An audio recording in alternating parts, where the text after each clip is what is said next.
काश्मीरच्या पहलगाममध्ये झालेल्या दहशतवादी हल्ल्यामध्ये अनेकांनी आपलं कुटुंबीय गमावलेले आहेत आणि दहशतवाद्यांनी केलेल्या या हल्ल्यात डोंबिवलीतील अतुल मोने यांचा दुर्दैवी मृत्यू झाला। यामुळे डोंबिवलीमध्ये शोककळा पसरली असून सगळ्यांनीच संताप व्यक्त केला। दुसरीकडे मात्र अतुल मोने यांची मुलगी रुचा मोनेच्या धाडसाचं सर्वत्र कौतुक होतंय। इतक्या भयावह हल्ल्यात वडिलांना दहशतवाद्यांनी गोळ्या घातल्याची घटना घडली, मात्र अशा परिस्थितीत देखील रुचा डगमगली नाही। रुचानं कुटुंबियांची जबाबदारी आपल्या खांद्यावर घेतली आणि कुटुंबियांना धीर दिला। रुचानं फक्त आईला धीर दिला नाही, तर एका मुलाप्रमाणे रुचानं आपल्या वडिलांना अग्नी दिला। यावेळी कुटुंबीय, नातेवाईक आणि मित्रांचे डोळे अक्षरशः पाणावले होते।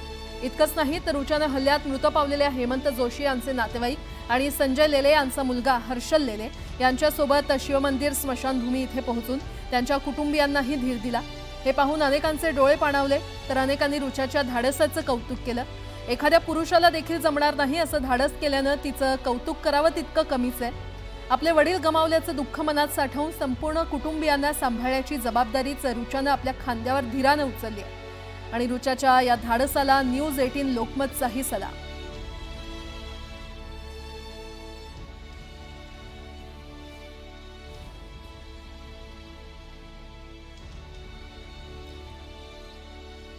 दरम्यान आमच्या डोळ्यादेखत सर्व घडलं असं मोने कुटुंबानं सांगितलेलं आहे। त्यांनी विचारलं, हिंदू कोण, मुस्लिम कोण? हिंदू मुस्लिम वेगळे व्हायला सांगितलं। हेमंत जोशी यांनी विचारलं काय झालं आणि लगेचच दहशतवाद्यांनी त्यांना गोळी मारली, अशी माहिती अनुष्का मोने यांनी दिली आहे। त्या मयत अतुल मोने यांच्या पत्नी आहेत।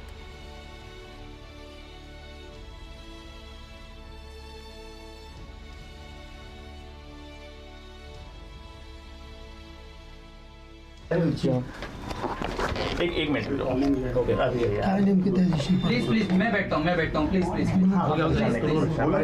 दिवशी तुम्ही प्रत्यक्षदर्शी आहात, काय नेमकं त्या दिवशी पाहिलं तुम्ही? पकड़ लो भी आम्ही मिनी स्वित्झर्लंडला होतो। सगळं चांगलं चालत होतं तिथे व्यवस्थित। मग आम्ही निघतच होतो तर तेव्हा शूटिंग अचानक चालू झालेली। सगळेच क्ल्यूलेस होते की काय चालू होतं वगैरे। मग नंतर मी बघितलं की मी 2 जणांना बघितलं, हातात बंदूक होती आणि शूटिंग करत होते वगैरे। मग नंतर विचारलं की कोण हिंदू आहे कोण मुस्लिम आहे म्हणून। मग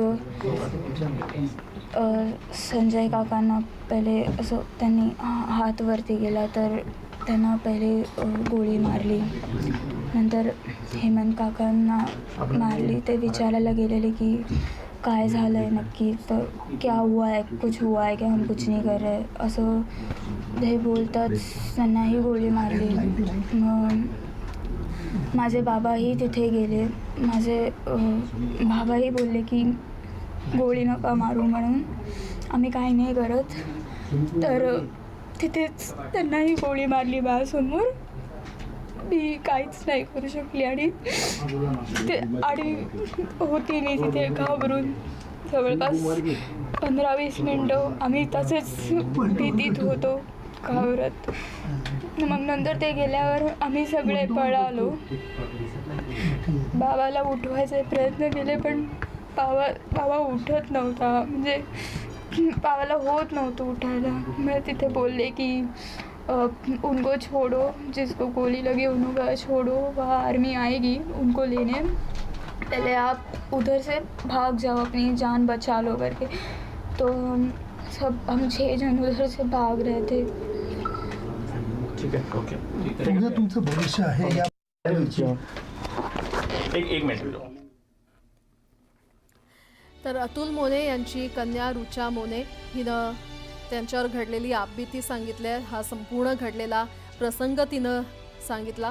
हिंदूंना वेगळं करून कशा प्रकारे गोळ्या घालण्यात आल्या हे रुचा मोने हिनं नुकतंच न्यूज 18 लोकमतवर हा संपूर्ण प्रसंग सांगितला आणि हा संपूर्ण प्रसंग, ही संपूर्ण आपबीती सांगताना तिला अश्रू अनावर झाले। खरं तर तिनं आपल्या वडिलांना मुखाग्नी दिला। अगदी कुटुंबियांना धीर देत तिने हे सगळे अंत्यविधी केले। तिच्या धाडसाचं कौतुक तर केलंच जातंय, मात्र जी आपबीती तिनं सांगितली ती ऐकूनच प्रत्येकाच्या अंगावर शहारा येतोय.